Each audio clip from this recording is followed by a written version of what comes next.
नहीं लगवाऊंगा अभी वैक्सीन। मैंने अपनी बात कह दी और वो भी बीजेपी लगाएगी, उसका भरोसा करूंगा मैं? अरे जाओ भाई। अरे अपनी सरकार आएगी, सबको फ्री वैक्सीन लगेगी। हम बीजेपी का वैक्सीन नहीं लगवा सकते। नमस्कार, आप देख रहे हैं 3NA न्यूज नेटवर्क। मैं हूं आपके साथ विपुल माहेश्वरी। आज चर्चा करेंगे वैक्सीन की। वैक्सीन की चर्चा इसलिए भी जरूरी है क्योंकि वैक्सीन आने के साथ जो इंतजार था वो जरूर अब खत्म होने के करीब है।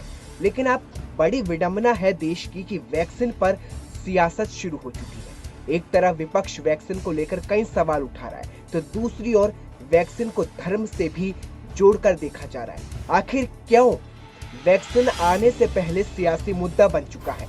आखिर क्यों वैक्सीन आने से पहले धर्म में भी बढ़ चुका है? ये तमाम सवाल और आज इस रिपोर्ट में हम इसी की चर्चा करेंगे।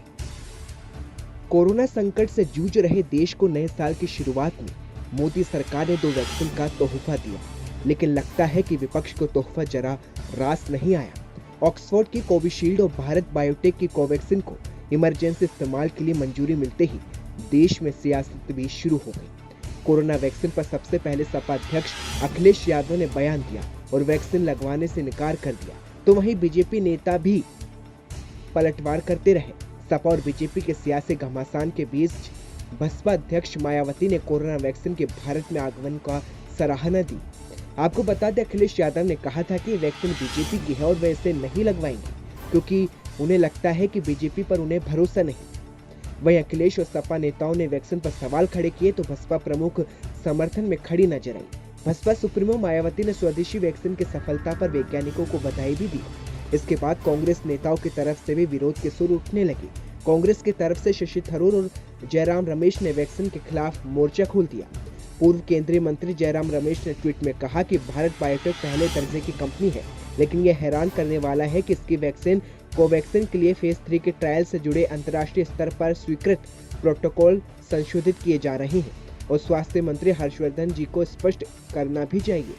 वहीं पूर्व केंद्रीय मंत्री शशि थरूर ने भी वैक्सीन पर सवाल उठाया और कहा कि कोवैक्सीन ने अभी तीसरे फेज का ट्रायल भी शुरू नहीं किया है। वक्त से पहले मंजूरी जोखिम भरा हो सकता है।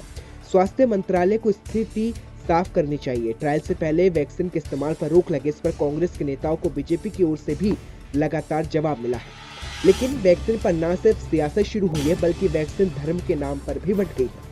कोरोना की वैक्सीन अभी आई ही नहीं, कोरोना वैक्सीन को लेकर धर्मवाद भी शुरू हो चुका है। इसके लिए हलाल और हराम होने पर बहस शुरू हो गई है। कोरोना की वैक्सीन को लेकर एक अफवाह पूरी दुनिया में वायरल है कि इसे बनाने में सूअर के मांस का इस्तेमाल हुआ है।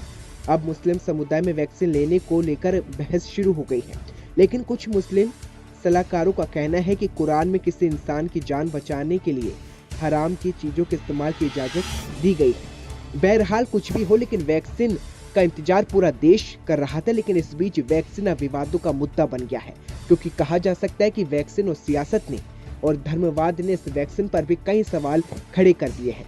लाजमी देखना ये होगा कि जब वैक्सीन सामने होगी तो क्या ये वही कांग्रेस होगी जो वैक्सीन लगाने से इनकार करेगी, या फिर ये वही धर्म के नाम पर सियासत होगी जो वैक्सीन को बीमारी से आगे तोला जाएगा।